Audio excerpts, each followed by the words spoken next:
Presiden Prabowo Subianto resmi mengesahkan Peraturan Presiden Nomor 79 Tahun 2025. Regulasi ini memuat agenda pembangunan kawasan Ibu Kota Nusantara yang ditargetkan menjadi pusat politik pada 2028 mendatang.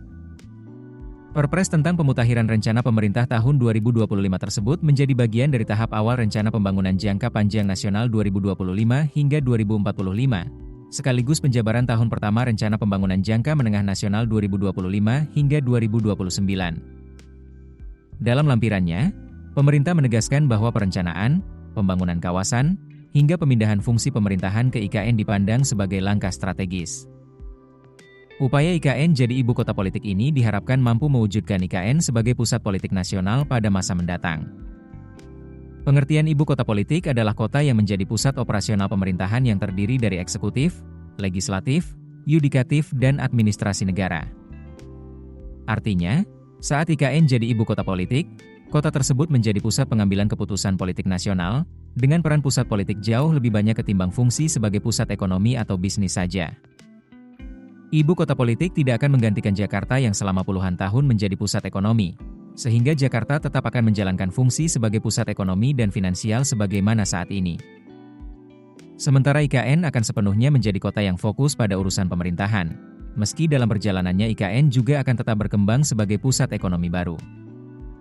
Contoh ibu kota politik adalah Putrajaya. Kota ini menjadi pusat pemerintahan administratif di Malaysia, sementara Kuala Lumpur tetap memegang fungsi sebagai sentra ekonomi. Contoh lainnya dari ibu kota politik adalah Australia. Negara tetangga ini menjadikan kota Canberra sebagai pusat politik, namun kota-kota dengan denyut nadi ekonomi terbesar berada di Sydney.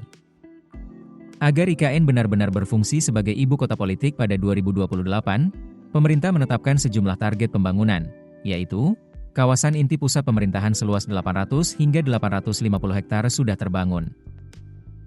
Lalu, gedung dan perkantoran di IKN mencapai 20% dari rencana keseluruhan, hunian layak, terjangkau, dan berkelanjutan mencapai 50%, serta sarana dan prasarana dasar kawasan IKN minimal terbangun 50%. Selain itu, pemindahan pemerintahan juga akan diukur dari jumlah aparatur sipil negara yang pindah. Pemerintah menargetkan 1.700 hingga 4.100 ASN dipindahkan ke IKN pada tahap awal, disertai dengan penerapan layanan kota cerdas minimal 25%.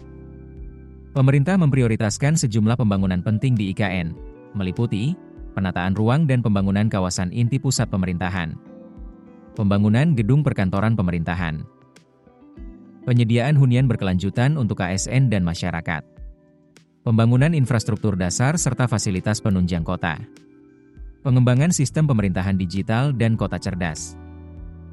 Dengan tahapan IKN jadi ibu kota politik ini, pemerintahan Prabowo optimistis bahwa pemindahan ibu kota dari Jakarta ke IKN akan berjalan bertahap namun terukur, sehingga pada 2028 Nusantara benar-benar siap menjadi pusat politik dan pemerintahan Indonesia. Dalam konferensi pers di Istana Presiden pada awal tahun 2025, Menteri Koordinator Infrastruktur dan Pembangunan Kewilayahan Agus Harimurti Yudhoyono sempat menjelaskan pengertian ibu kota politik. Ia menjelaskan, saat penetapan IKN jadi ibu kota politik, maka pembangunan di IKN akan lebih difokuskan untuk gedung-gedung eksekutif, legislatif, dan yudikatif. Keputusan bisnis terbaik datang dari data, bukan tebakan. Mudah berlangganan Business Insight dengan subscribe with Google.